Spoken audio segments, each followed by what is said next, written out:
ಎಲ್ಲರಿಗೂ ನಮಸ್ಕಾರ. ಅಡುಗೆ ವಿಚಾರ ಚಾನಲ್ಗೆ ಸ್ವಾಗತ. ಇವತ್ತು ನಾವು ಹೆಸರುಬೇಳೆ ಕೋಸಂಬರಿನ ಹೆಂಗೆ ಮಾಡೋದು ಅಂಥೇಳಿ ನೋಡೋಣ ಬರ್ರಿ.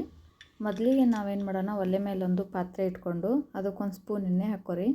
ಅದಕ್ಕೆ ಎಣ್ಣೆ ಕಾದ್ಮೇಲೆ ಅದಕ್ಕೆ ಸ್ವಲ್ಪ ಸಾಸಿವೆ ಜೀರಿಗೆ ಹಾಕ್ಕೊಡ್ರಿ ಒಗ್ಗರಣೆಗೆ.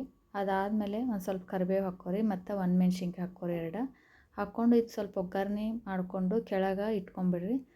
ಒಗ್ಗರಣೆ ಆರಿದ ಮೇಲೆ ಅದಕ್ಕೆ ನೆನೆಸಿಟ್ಟಿರುವಂಥ ಹೆಸರುಬೇಳೆ ಹಾಕಿರಿ. ಅದಾದಮೇಲೆ ಹೆಚ್ಚಿಟ್ಟಿರುವಂಥ ಸೌತೆಕಾಯಿ, ನಂತರ ಏನು ಮಾಡಿರಿ, ತುರಿದಿಟ್ಟಿರುವಂಥ ಕ್ಯಾರೆಟ್ ಹಾಕಿರಿ. ನಂತರ ಏನು ಮಾಡಿರಿ, ತುರಿದಿಟ್ಟಿರುವಂಥ ಕಾಯಿ ತುರಿ ಹಾಕಿರಿ, ಹಸಿ ತೆಂಗಿನಕಾಯಿ. ಅದಾದಮೇಲೆ ಸಣ್ಣದೊಂದು ಈರುಳ್ಳಿ ಹೆಚ್ಚಿಟ್ಕೊಂಡಿರ್ತಿರಲ್ಲ ಅದನ್ನ ಹಾಕಿರಿ. ನಂತರ ಸ್ವಲ್ಪ ಏನು ಮಾಡಿರಿ, ಕೊತ್ತಂಬರಿ ಸೊಪ್ಪು ಹಾಕಿ, ಆಮೇಲೆ ರುಚಿಗೆ ತಕ್ಕಷ್ಟು ಉಪ್ಪು ಹಾಕಿರಿ. ಅದಾದಮೇಲೆ ಒಂದು 2-3 ಹನಿ ನಿಂಬೆಹಣ್ಣು ರಸ ಹಿಂಡ್ರಿ.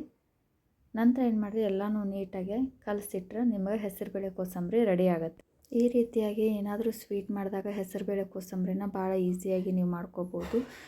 ನಿಮಗೇನಾದರೂ ಈ ವಿಡಿಯೋ ಲೈಕ್ ಆಗಿದ್ರೆ ನನ್ನ ಚಾನಲ್ನ ಸಬ್ಸ್ಕ್ರೈಬ್ ಮಾಡಿರಿ ಮತ್ತು ನಿಮ್ಮೆಲ್ಲ ಫ್ರೆಂಡ್ಸ್ಗೂ ಕೂಡ ಶೇರ್ ಮಾಡಿರಿ. ಧನ್ಯವಾದಗಳು.